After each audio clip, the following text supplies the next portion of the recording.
Ó, Jones fez um vídeo para poder levantar a questão do debate de estética que teve entre Ian, Humberto e Galo e Chavoso, tá? Então vamos dar uma olhadinha aqui. Opa, já começou! Já começou! Acabei de assistir a entrevista lá no podcast As Ideias, né, que o Galo e o Thiago Torres, vulgo Chavoso da USP, entrevistaram Humberto Matos e o Ian Neves. E aí, essa entrevista, ela rodou muito na internet esse final de semana por causa de um corte específico do Galo debatendo a questão de estética, junto com, principalmente ali, Humberto e... A barba do Jones vai fazer cócegas na minha nuca. Saudades, viu? Saudades, hein, meu líder? Que saudade de... Vocês não têm noção de como é gostosa a conchinha do Jones. Vocês não têm noção. Não parece uma conchinha, sabe? Eu me sinto a Ariel. Sabe quando a Ariel levanta daquela ostra gigante? Eu me sinto assim. Quando eu e o Jones a gente dormia de conchinha, eu me sentia a Ariel dentro da ostra. Ele me cobria tanto que a hora que eu acordava era... Sabe? Era isso. E tô com inveja, inveja, inveja. Depois viralizou porque a direita pegou um trecho do Ian falando de tomada armada do Estado e foi pra cima, com discursos ridicularizando, discussando comunistas e tal. Inclusive o Henri Bugalho, né, que não pode ver uma brecha de anticomunismo. Henri Bagulho. A extrema-direita foi lá falar merda também. Mas aí eu fui assistir um clássico, o né? podcast inteiro. No começo, eu pensei em gravar um react de algum trecho. Só que eu acho que não casa o react. Por que não casa? E aqui, veja, gente, não é necessariamente uma crítica à dinâmica do podcast, mas, sendo muito sincero, o que eu não gostei do podcast, por isso que eu não achei nenhum trecho que eu me sentisse à vontade, que eu achasse legal. Põe o meu vídeo na frente do quadro da parede. Ó, Jô, você tá vendo, Jô? Tá vendo? A culpa não é minha. A culpa não é minha. Eu só estou seguindo a orientação do povo. O que eu posso fazer? A não ser segui-la, né? O que eu posso fazer? Fazer um react. Meu irmão, não deu para desenvolver o raciocínio, tá ligado? A dinâmica estabelecida ali foi uma dinâmica muito de confronto, né? De troca mais direta, tipo, parecia em algum momento até debate de chapa ou alguma coisa nesse sentido.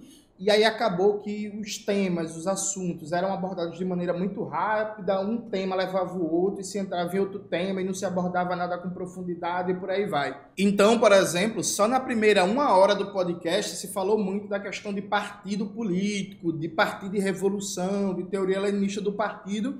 E podem reparar, quem assistiu durante a primeira 1 hora, esse foi um dos temas que mais foi, voltou, e ninguém conseguiu desenvolver ali muito bem.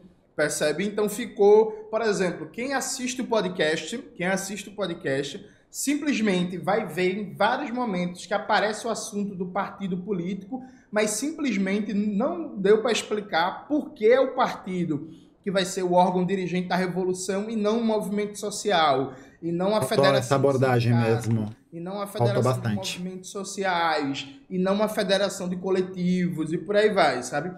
Então eu não gostei muito da dinâmica do negócio, eu acho que acabou que ficou várias coisas abertas, inclusive pode gerar até algumas injustiças ao pensamento de Ian e ao pensamento de Humberto, e até ao pensamento do Galo também, que fazia bastante intervenções. Por exemplo, eu senti muita falta da intervenção do Chavoso. Eu achei que o Chavoso ficou muito calado durante todo o podcast. Mas acaba que, como eram intervenções muito rápidas e aquela troca e vai e volta, e vai e volta, e vai e volta, ninguém conseguiu ali desenvolver muito bem o que pensa. Então, sei lá, por exemplo, teve uma fala do Ian que ele falou umas 6 vezes, mas não desenvolveu, que eu fiquei assustado, que foi o Ian comparando a UP com os Panteras Negras, assim, tipo, não dá. E aí, o Ian, que nunca desenvolveu, e atenção, forte. Você que é militante da UP, pelo amor de Deus, não vai... É o famoso disclaimer, né? É o famoso, presta atenção, presta atenção! Polêmica em rede social, e por aí vai, viu?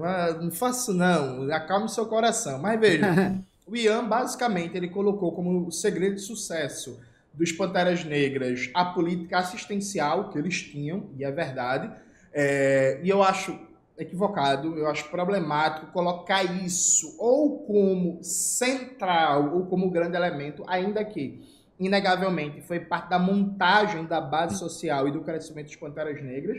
E aí o Ian compara a UP com os Panteras Negras porque a UP também tem uma política assistencial, né? As casas de referência para mulheres vítimas de violência, na pobreza, na miséria, sem casa, as outras políticas de trabalho de base da UP, né? do MLB, do Movimento de Luta por Moradia e por aí vai. Mas veja, gente, essa comparação é desmedida. Se for assim, o MST é parecido com os Panteras Negras, porque o MST tem escolinha para criança, o MST tem atendimento médico para a população, o MST tem cozinha solidária, distribui alimentação, o MST tem corpo técnico para, por exemplo, mutirão, para construir casa, tem assistência também para mulher vítima de violência, tem assistência psicológica, tipo assim, em termos de pensar.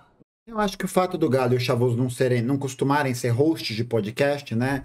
Acho que deu uma prejudicada na dinâmica da entrevista. Porque é normal, né? Tipo, é a mesma coisa do que, sei lá, qualquer um de nós que não tem essa experiência vá ter essa experiência, né? Então é normal. Um conjunto de políticas assistenciais para a classe trabalhadora, o MST, inclusive, é muito mais avançado, com muito mais estrutura, com muito mais políticas sociais do que a UP. Aí o MST parece com os Panteras Negras. Aí o PT nos anos 80, que fazia muito essas políticas assistenciais, muito mesmo. O PT dos anos 80 é parecido com os Panteras Negras. Aí o PCB, antes do golpe de 64, e o PTB,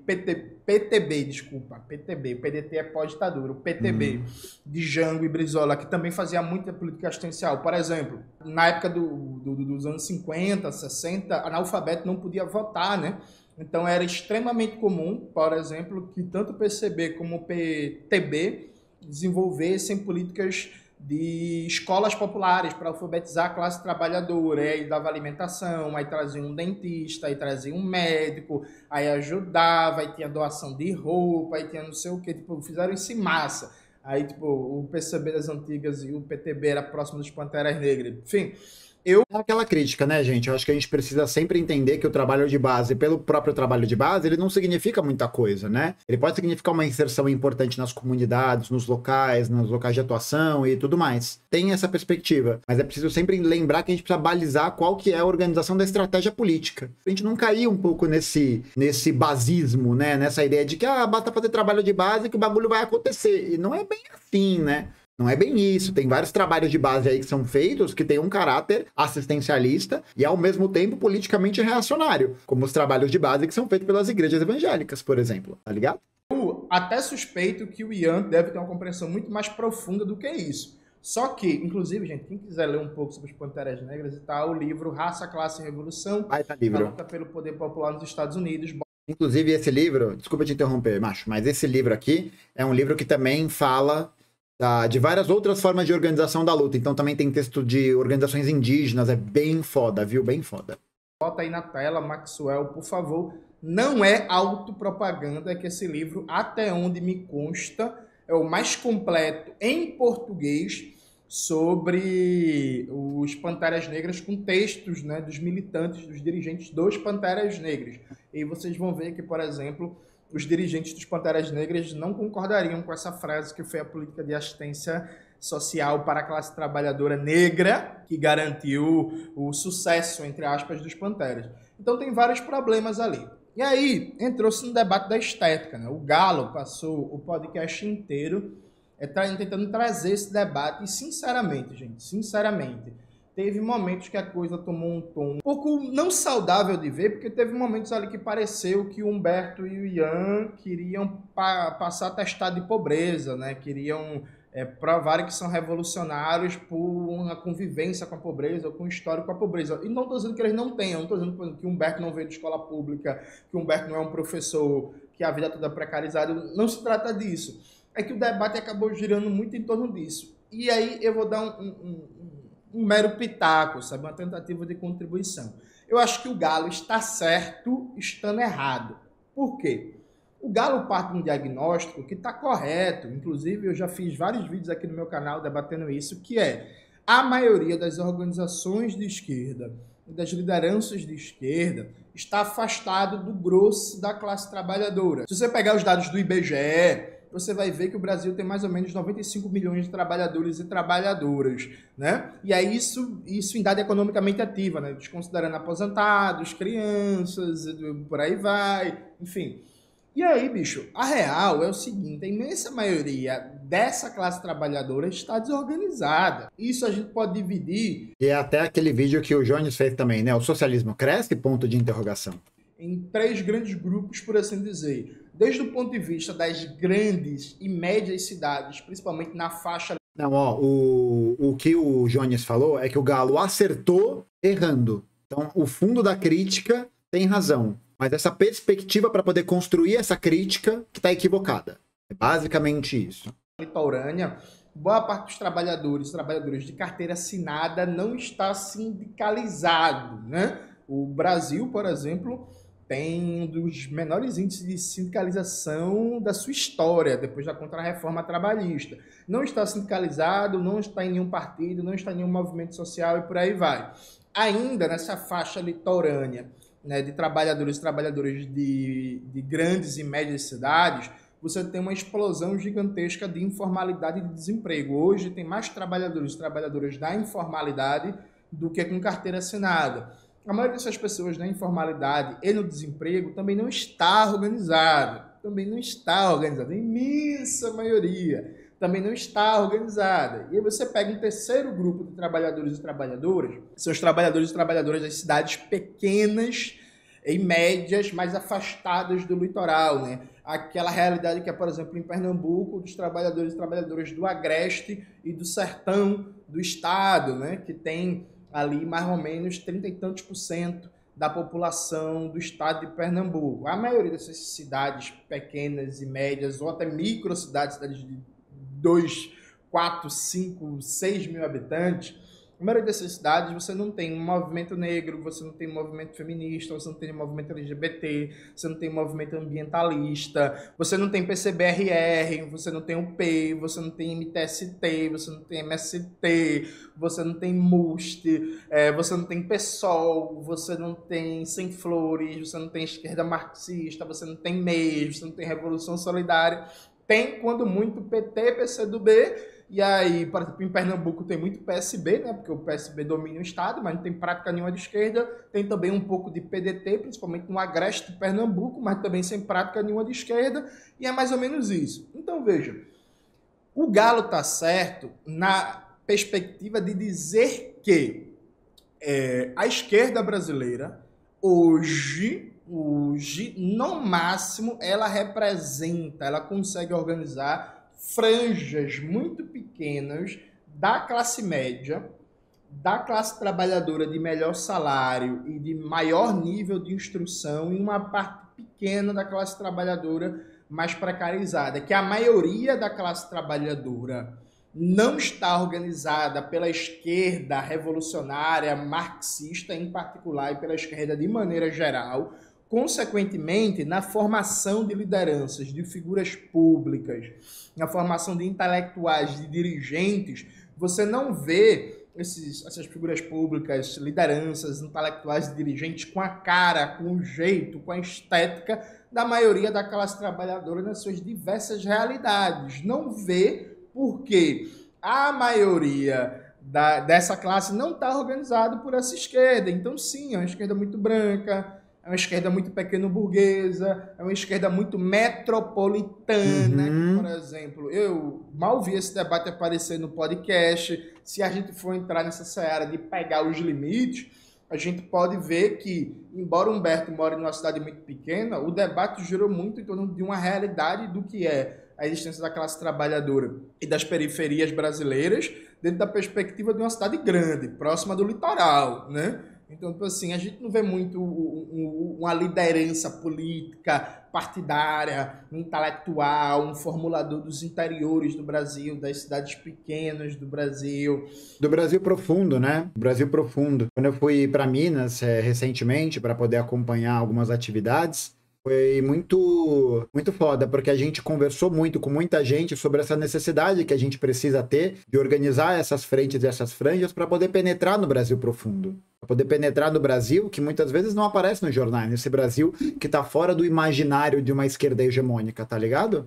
Enfim, então veja, o Galo tá certo no diagnóstico. Isso é inegável, tá ligado? Isso é inegável. A maioria da galera é, sim, Principalmente você pega os deputados e deputadas federais de esquerda, você pega os candidatos a prefeito da próxima eleição, que já estão aí mais ou menos colocados, você pega os presidentes e presidentas de partido regional e por aí vai. Sim, é inegável, gente. A maioria da galera é classe média, é branca, é uma galera que não trabalhou na vida, é uma galera que fez curso superior e por aí vai. Não fez curso superior, partindo da periferia e conseguiu acessar a universidade. O pai e a mãe fez curso superior, aí ele tá fazendo também.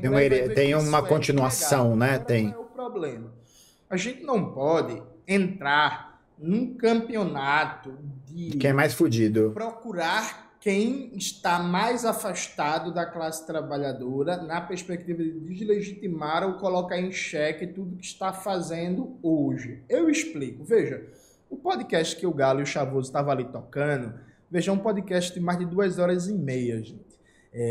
Você pega os dados do IBGE e você vai ver que, por exemplo, 45 milhões de trabalhadores e trabalhadoras no Brasil simplesmente não têm renda para ter um pacote de dados para ouvir esse podcast. Exatamente. Esse, inclusive, é um ponto muito importante, porque quando a gente fala sobre disputar a internet, ou enfim, né, tá nesse campo, a gente precisa lembrar que para poder constituir um trabalho efetivo nessas franjas que a gente está pensando na expansão para esses grupos, a gente tem que lembrar que a maior parte das pessoas não tem pacote de dados de internet o suficiente para acessar YouTube, para acessar Twitch. Não tem. Quando muito mal, tem para WhatsApp, entende? Então a gente precisa entender que esse trabalho ele tem um limite muito circunscrito, muito pequeno, tá ligado? Muito. A gente precisa promover a criação de um jornal que possa abordar as questões nacionais, ter uma rede que possa distribuí-los. Grupo de Telegram é um negócio meio chovendo molhado, né? Apesar de a gente ter, né, essa possibilidade com menos dados, menos utilização de dados e tudo mais, a gente tem que lembrar que no Brasil profundo as pessoas não vão ter essa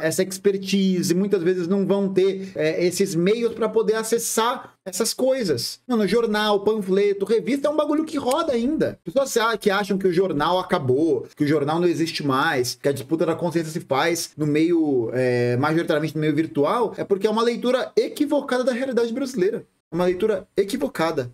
E aí, pessoal, tudo bem com vocês? Eu tô aqui hoje para falar do apoiador desse vídeo, que é a plataforma de streaming Filmica. A Filmica é uma plataforma brasileira e que tem como foco principal o cinema autoral e independente. Lá na Filmica você pode encontrar mais de 360 filmes, além de uma grande seleção de temáticas muito variadas e que tem origens no mundo todo. Na Filmica você pode encontrar uma série de seleções de filmes sobre questões raciais, sobre LGBT, sobre questões feministas. Além disso, mais de 40% do catálogo da Filmica tem filmes dirigidos por mulheres. Lá na plataforma você pode acessá-la por até 5 telas simultaneamente. E aí, além disso, até o dia 31 de dezembro, a Filmica estava com uma promoção muito imperdível, que é a assinatura anual no valor de somente R$ 60. Então, por R$ 60 ao ano, você vai ter acesso a uma grande seleção de filmes, documentários, biografias internacionais. A Filmica é apoiadora desse vídeo e apoia também o trabalho de divulgação da cultura. Para conhecer mais, entre no link que está aqui na descrição desse vídeo e agora, bora voltar para a pauta. Inclusive, você pega os dados de endividamento das famílias brasileiras, o Brasil hoje tem 70 milhões de famílias, de pessoas, aliás, com nome negativado, né? Com nome... Não, ó, negócio, não tô falando que não... Presta atenção. Não é que não tem que ocupar, não tem que criar ou nada disso. Mas quantos usuários de Telegram tem no Brasil? Fazer essa pergunta. Quantos? Vamos pesquisar. Vamos ver aqui rapidamente. Telegram é usado por 65% dos brasileiros. Tem 800 milhões, mas é global. E, tipo, é isso, né? É um aplicativo de nicho ainda. E são espaços diferentes, né? Não significa não ocupá-los, mas é entender que ele tem um limite. Ele tem um limite. As pessoas não vão se conscientizar por lista de transmissão. Porque a lista de transmissão do Telegram, por exemplo, ela ainda reside com o limite do contato humano. Tá ligado? Exatamente. 65% que tem o app baixado. Não significa que use. Não significa que são usuários únicos. Entendeu? Então, tipo, não é negar, né? Não é falar, não. Mas é entender que isso é pequenininho. Que é mais interessante a gente criar um jornal. Que é mais interessante a gente pensar em elementos para poder capilarizar esse processo de maneira sistematicamente materializada. Tá ligado? Sujo. Dessa conta, 60% é gente que não conseguiu pagar a conta de água, a conta de luz, a conta de internet. Jornal em 2023. Jornal em 2023. Gente, ó, achar que isso aqui é a representação da realidade máxima dos trabalhadores é equivocado. As pessoas, gente, se você pega um metrozão lotado, um trem lotado, e você vê a galera mexendo no celular, os celulares são tudo cagado, pô. A galera tá mexendo no Facebook, mexendo no WhatsApp, e já era. É a internet. Mano, a pandemia mostrou esse processo. A pandemia mostrou esse elemento. Na hora que precisava usar a internet pra ter aula, a galera não tinha internet, velho. Não tinha. Para fazer circular esse meio, é importante que a gente possa fazer a circulação do jornal. Fazer a circulação de um jornal que possa ter uma mensagem que atenda a essas dinâmicas. Que possa responder a esse processo. E é igual, sei lá, igual, né? Mas é parecido com o que tinha na Rússia do Lenin. Existiam vários jornais diferentes que disputavam linhas políticas diferentes. E é publicar nisso. Jornal físico é importante demais. Demais, demais. Não pode divulgar grupo de Telegram aqui. Não, vai virar a festa do caqui. Não pode. Aí vai e ficou com o nome sujo. E aí, galera, tipo assim, se a gente for entrar nessa lógica, eu poderia, por exemplo, entrar num debate com o Galo e passar 2 horas dizendo assim: Galo, teu podcast não chega no Brasil mais profundo, mais miserável, porque vocês têm um podcast aqui de 2 horas e meia que a galera nem tem pacote de... Jornal físico não é uma coisa só que está em extinção, mas é importante ter uma estrutura que possa imprimir jornal, porque significa poder imprimir livro, significa poder criar mecanismos de divulgação das ideias que estão sempre ligados a essa esteira da produtividade gráfica. Não é importante a gente ter uma gráfica? Porra, é pra ontem que a gente tem que ter uma gráfica. Dados pra... ouvir. E é isso, tá ligado? Ou então, o que é uma constância hoje, por exemplo, a galera tem que escolher entre comprar o gás e consumir energia elétrica. Então, ela prefere comprar o gás e passa o dia todinho com as luzes desligadas. O problema é que a direita está se disseminando sem jornal. A direita consegue se disseminar porque ela tem essa estrutura de publicação, de distribuição da informação, da presença nas igrejas, da presença nas comunidades, da presença no campo, tá ligado? Isso se faz também pelo jornal, também. Com a geladeira desligada, tenta economizar energia, também tem pouca comida, normalmente não tem carne, que é elemento mais perecível, e arroz, feijão, macarrão, fubá, pode ficar fora da geladeira e simplesmente não tem condições. Porque assim, gente, vamos lá, o Brasil tem hoje, enquanto eu tô gravando esse vídeo, o Brasil tem 30 milhões de pessoas passando fome. Vocês acham que esses 30 milhões de pessoas passando fome vão ter tempo, condição psicológica, ambiente de formação cultural, pacote de dados de internet disponível para ouvir um podcast de mais de 2 horas e meia? Não vai. Não vai. O Galo diz assim, Galo, porra, bicho, não vai, tá ligado? Ou então eu chegar para o Galo... O que houve com o Instagram do PCBRR, a fração do Comitê Central, né, os fracionistas antileninistas, desceram, mas foi um absurdo, velho. E pra você ver o nível do reacionarismo. O PCB-CC desceu uma circular orientando todos os militantes a denunciarem as páginas de Instagram do PCBRR. Logo essa galera que falou tanto que rede social, militância de Twitter, webcomunismo, e fica na rede falando nos deixem em paz, e aí promoveram uma ação coletiva pra fazer isso. Foda, né? Não é isso, gente, é parte da disputa. É isso. Se utiliza de uma tática da extrema-direita para poder fazer valer a sua hegemonia. E olha só, se utiliza do mecanismo de censura dos monopólios digitais para poder fazer valer a sua hegemonia, porque não consegue construir essa hegemonia politicamente. Porque não consegue soltar uma nota, não consegue soltar uma análise, não consegue. Porque é tudo uma merda, porque é tudo atrasado, é tudo o suco, a vanguarda do atraso. E aí, para poder fazer valer a sua posição de vanguarda do atraso, pratica uma tática que inibe a expansão da literatura revolucionária, que inibe a expansão das ideias. Porque, tá usando foice e martelo, porque tá escrito PCBRR no bagulho, tá ligado? O que é isso, senão o elemento mais reacionário, a leitura mais reacionária sobre comunicação? O que é isso, senão uma leitura reacionária sobre agitação e propaganda? Dizer assim, ei, Galo, beleza, muito massa, mas, por exemplo, a maioria dos motoboys não se reconhece em tu como liderança. Eu vejo que é verdade. Assim como a maioria dos trabalhadores não se reconhece em mim como liderança. Não se reconhece no partido político, no projeto político que eu defendo como liderança. Assim como a maioria das quebradas de São Paulo não reconhece o Chavoso como liderança. O Chavoso tem muita entrada? Tem. O Galo tem muita entrada? Tem. O Ian tem muita entrada a partir do trabalho que faz na internet? Tem. O Humberto tem muita entrada a partir do trabalho que faz na internet? Tem. Mas ninguém hoje no Brasil tem uma perspectiva majoritária na classe trabalhadora. Toda e qualquer iniciativa hoje toda e qualquer iniciativa hoje, ela necessariamente vai ter uma característica de Gaia Foto tem umas entradas que puta que pariu. Eu espero que as entradas sejam as minhas intervenções no vídeo e não as minhas entradas capilares. ser minoritária frente ao tamanho da classe trabalhadora. Então, por mais que o trabalho social esteja sendo bem feito, por mais que o trabalho sindical esteja sendo bem feito, por mais que o trabalho de moradia esteja sendo bem feito, por mais que o trabalho de comunicação esteja sendo bem feito, ela vai ser minoritária. Então, pegue, por exemplo, o MTST, o maior movimento de luta de moradia do Brasil, não é isso? Perfeito. O MTST não consegue organizar 10% das pessoas que estão sem casa ou ameaçadas de ficarem sem casa por causa do preço dos aluguéis no Brasil inteiro. É o maior, porra. Pega o MST, o maior movimento de luta pela terra da América Latina. América Latina não, desculpa, da América do Sul. Da América do Sul. O MST também não organiza a maioria dos poceiros, das pessoas em conflito pela terra, dos sem terra, dos agricultores rurais que querem terra e por aí vai. Então, veja, eu preciso ter cuidado para não entrar numa lógica que quem é mais fudido, quem é mais elitista, quem está mais inserido na bolha de classe média, por aí vai. Eu acho que a gente tem sim que se questionar. Então, por exemplo, eu achei muito bom o questionamento, eu não lembro se foi o Galo, se foi o Chavoso, que questionaram a predominância, por exemplo, sudestina na Soberana. Eu achei um questionamento maravilhoso, extremamente válido, porque é algo, inclusive, que dá para resolver de imediato. Muita gente me pergunta assim, Jones, por que tu não aparece nesses podcasts, esses mesacasts grandes, dentro das coisas? Porque os caras não pagam sua passagem, então você tem que pagar a passagem do seu bolso, tá ligado? A galera de São Paulo é foda, né? A coisa é que, por mais que tenha visibilidade, por mais que tenha alcance e tal, você não tá no eixo Rio-São Paulo e você não tá ligado a um aparelho político do eixo Rio-São Paulo. Então, sim, tem um interesse menor, tá ligado? É isso, eu girei muito nos últimos tempos meu conteúdo para debater cada vez mais Pernambuco, para debater cada vez mais meu estado. Então, isso perde o interesse da galera.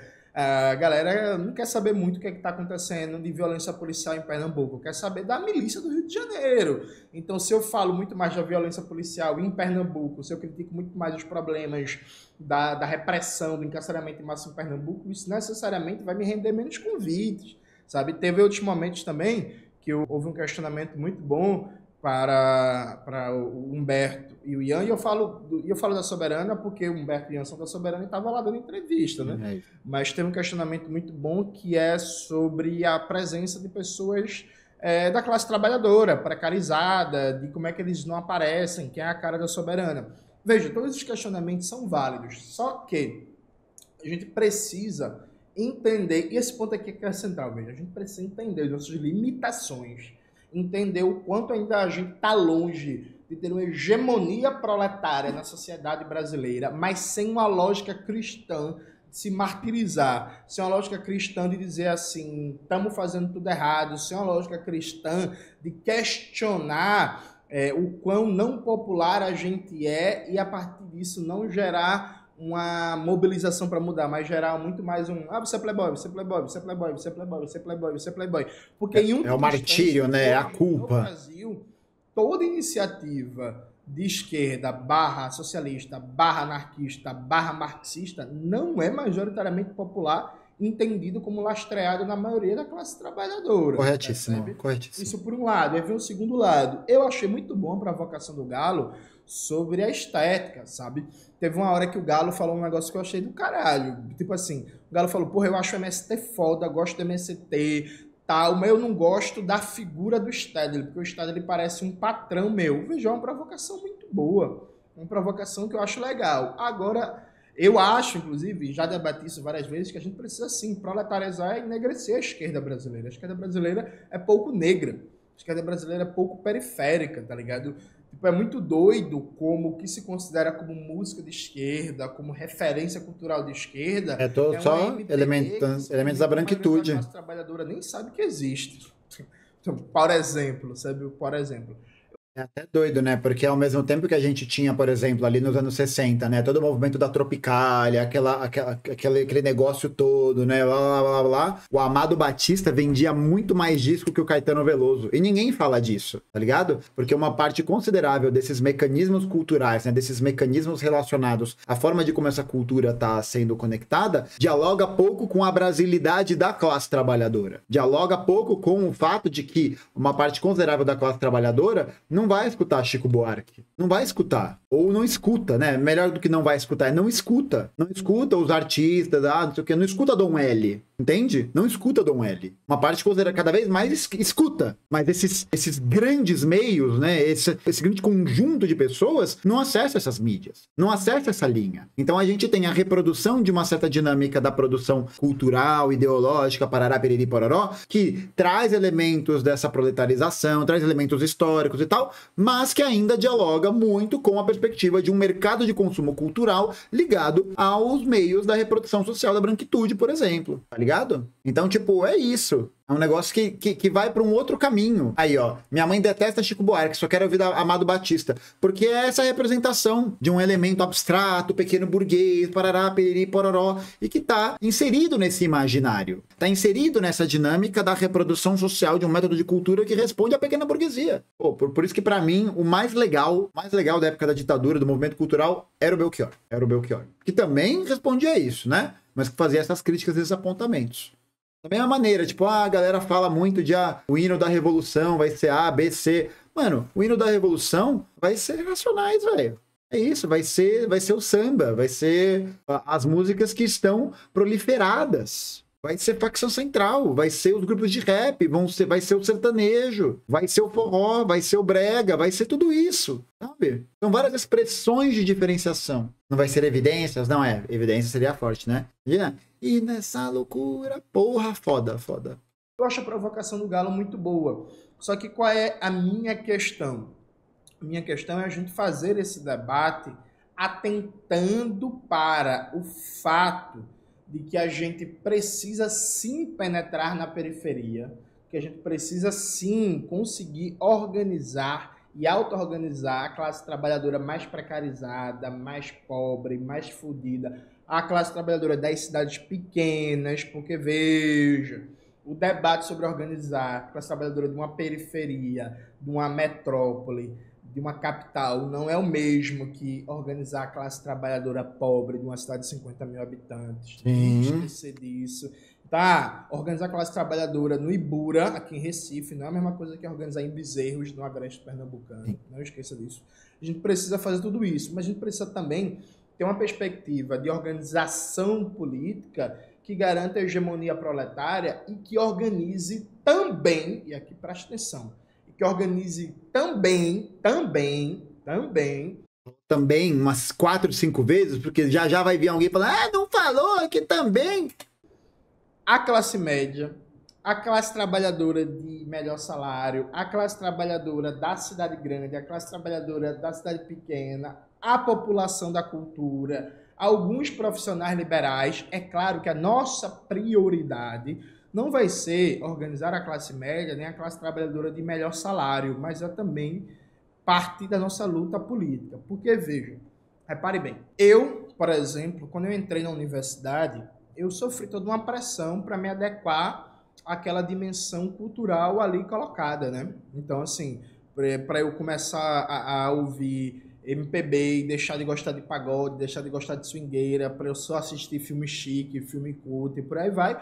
E desde cedo, com muita tranquilidade, eu recusei aquela pressão cultural. Eu não senti necessidade de me adaptar a um estereótipo de um intelectual oriundo de classe média para fazer o que eu faço. Eu tive uma decisão consciente.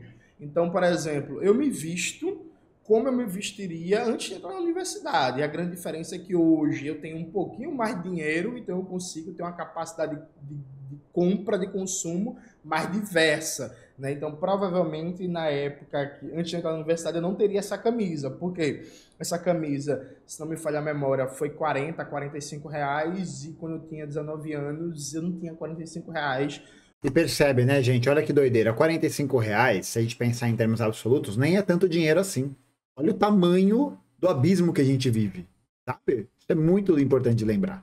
para dar numa camisa, sabe? Então essa é a grande diferença. E aí, o que eu quero dizer com isso? Eu continuo sendo a mesma pessoa. Eu consigo estar numa obra, eu consigo estar num terreiro, eu consigo estar numa escola pública, eu consigo dialogar com todos esses ambientes, porque é um ambiente onde eu nasci, onde eu cresci, e eu moro num bairro proletário de Recife. Eu evito falar o nome do bairro por questão de segurança, mas eu moro num bairro proletário aqui de Recife, em que a galera que mora na minha rua é a galera que é telemarketing, que é caixa eletrônico, que é Uber, que é desempregado, que é empregado doméstico e por aí vai.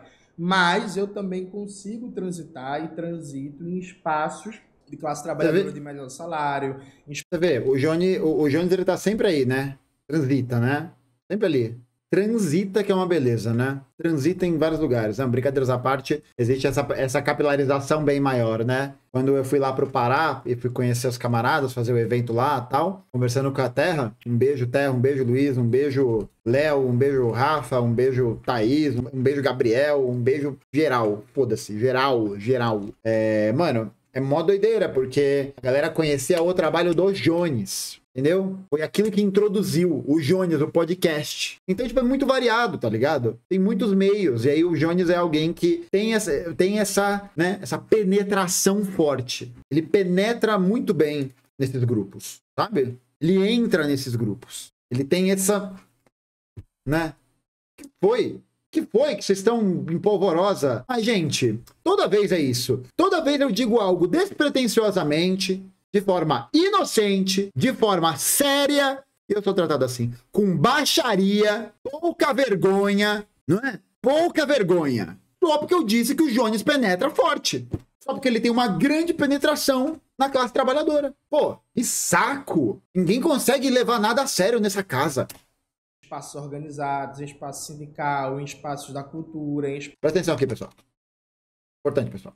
Espaços de classe média. O que é que eu quero dizer com isso? Veja, a prioridade de uma estratégia comunista da revolução é você organizar a classe trabalhadora. A classe trabalhadora, assim como a burguesia, também é dividida em frações, né? Em grupos sociais específicos. Então, veja, o sujeito que ganha 4 salários mínimos trabalhando, por exemplo, numa fábrica, que faz com que ele tenha um carrinho, que ele tenha uma casinha melhorzinha, que ele tenha um plano de saúde vagabundo, que ele se mate das tripercoração e coloque o filho na escola privada. Ô, vocês estão no B, vamos prestar atenção aqui, por favor? Vagabunda, que tem uma roupinha melhorzinha, ele é classe trabalhadora. A pessoa que está na informalidade, vendendo pipoca e vivendo com só 700 contos por mês, também é classe trabalhadora. Entre os dois vai ter uma diferença gigantesca. Vai ter uma diferença de universo cultural, vai ter uma diferença de lazer, vai ter uma diferença de ciclo social, vai ter uma diferença de percepção de mundo, vai ter uma diferença de predisposição para se organizar, vai ter uma diferença do que é que vai tocar. Eu preciso criar uma estratégia que dialogue com, usando só esse exemplo, a gente poderia dar outros vários, com essas duas frações da classe trabalhadora. Porque ambos são trabalhadores, percebe? Alguém pode dizer assim, mas Jones, a esquerda brasileira hoje só consegue dialogar com esse trabalhador aqui, esse que ganha 4 salários mínimos, que tem um emprego estável, carteira assinada e por aí vai. Veja, é verdade, mas também não é majoritário, mas tendencialmente vai dialogar mais com esse. Mas eu preciso pensar num discurso político, eu preciso pensar num programa político, eu preciso pensar em palavras de ordem, eu preciso pensar na dimensão estética que consiga abarcar a classe trabalhadora. E veja, uma classe trabalhadora que ela é diversa em suas frações, ela é diversa no seu nível de renda, ela é diversa de acordo com o ambiente geográfico. Então, por exemplo, para o Galo, o chavoso é alguém que dialoga com ele de acordo com a estética. É verdade, na periferia de São Paulo. Para um trabalhador pobre do interior de São Paulo, já não é verdade. Perfeito. Para um trabalhador, uma trabalhadora de Belém... Não entender a periferia como um abstrato, né? A periferia. do Pará já não é verdade, certo? Para um trabalhador, para uma trabalhadora do interior do Rio de Janeiro, também não é verdade, percebe? E, tipo, é isso.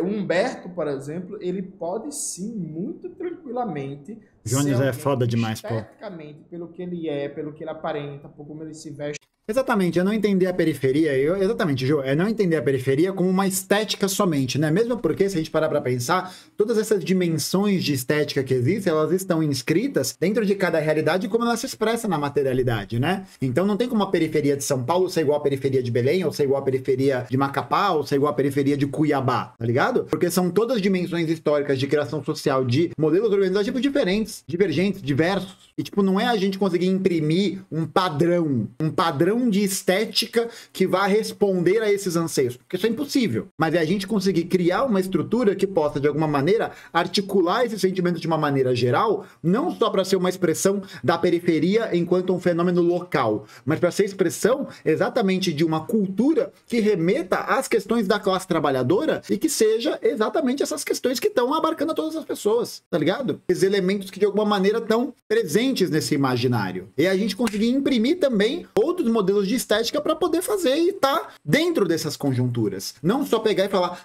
eu vou mudar aqui a identidade visual para parecer mais periférico. Não, porra, não é para parecer mais periférico. Pode que essa fala é esquisita, né? Mas, tipo, não é para fazer parecer mais periférico, mas é para conseguir dialogar mais com essas outras dinâmicas estéticas, né? É a gente conseguir não se prender e achar que são as pessoas que têm que entender a nossa estética. Não, é a nossa estética, o nosso projeto de estética que precisa dialogar com outros planos estéticos.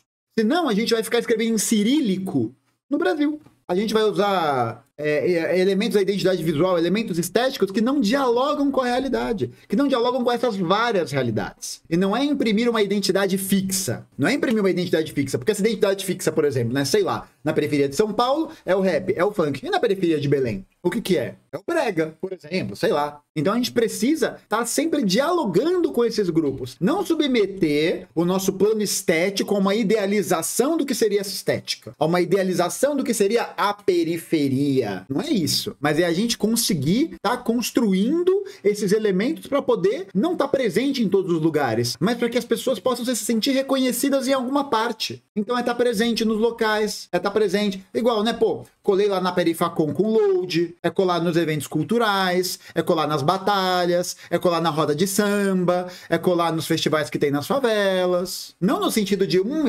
vou meio antropologia, né? Um negócio meio, eu vou observar, tomar notas e vou ver como é que essa galera se comporta para poder reproduzir isso na minha dinâmica. Não, pô.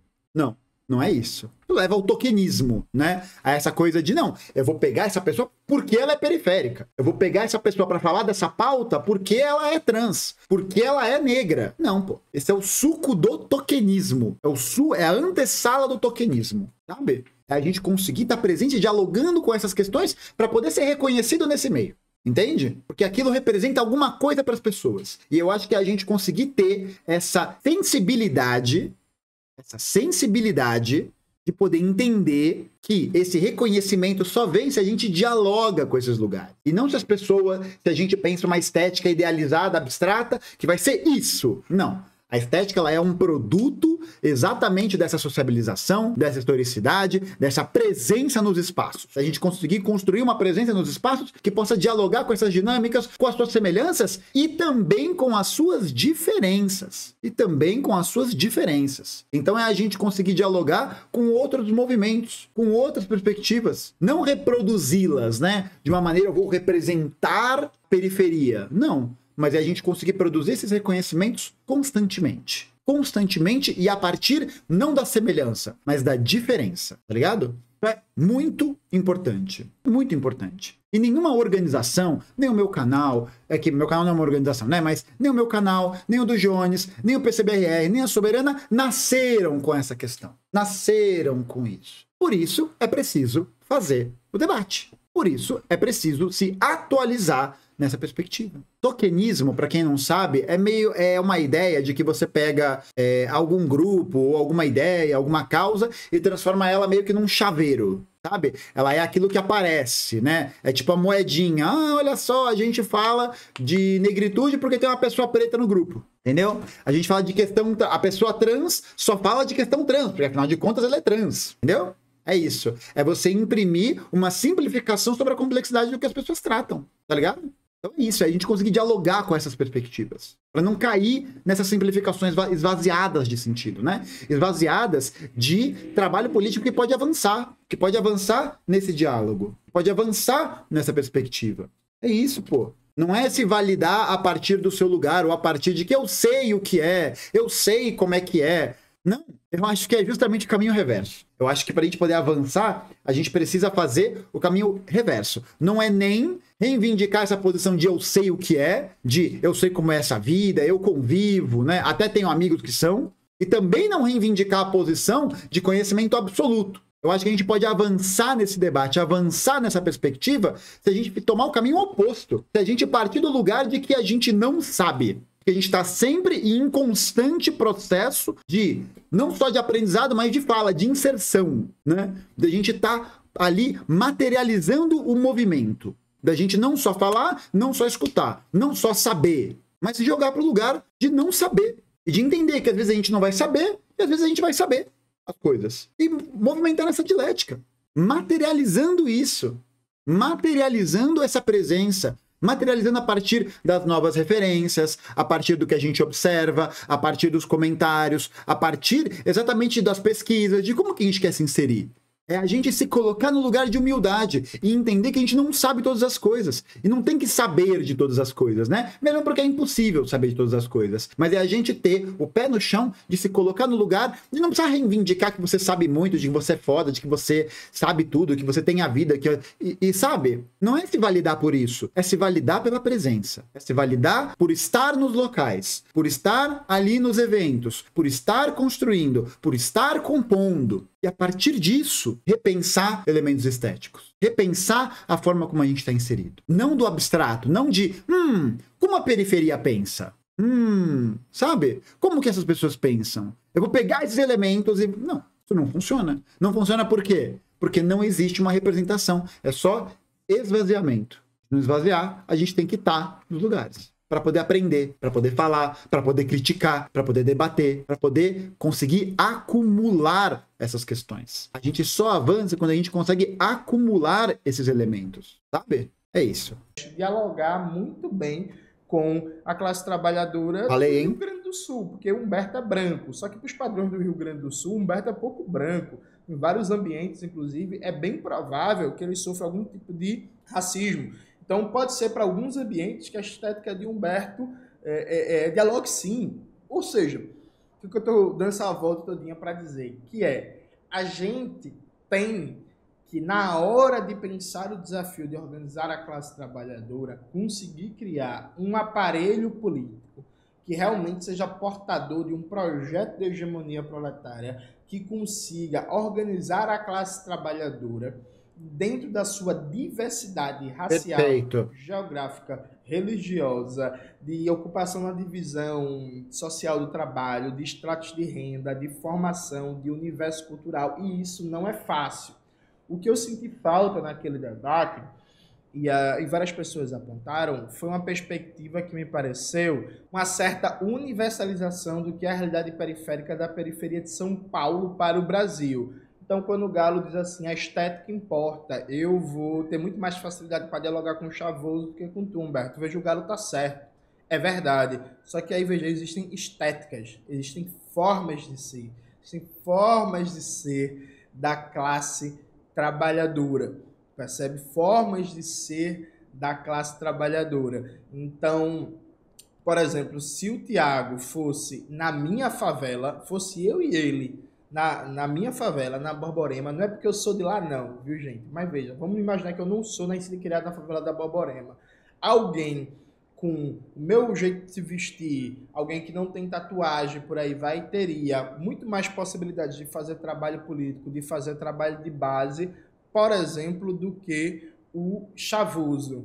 Porque a forma como a estética do Chavoso reflete em algumas periferias de Recife é diferente do perfeito, que pode ser para São Paulo. Então, há uma perspectiva, gente, de pensar a concretude da classe trabalhadora. perfeito. Pensar a concretude da classe trabalhadora passa por a gente entender essa dimensão diversa, desde ocupação na divisão social do trabalho, até nível de renda, consequentemente padrões de consumo, de formação do universo cultural, até, e talvez principalmente, a diversidade geográfica da classe trabalhadora. Porque, repito, não é a mesma coisa pensar a classe trabalhadora na faixa litorânea, nas cidades grandes e médias, e pensar a classe trabalhadora nos interiores do Brasil, nas cidades pequenas.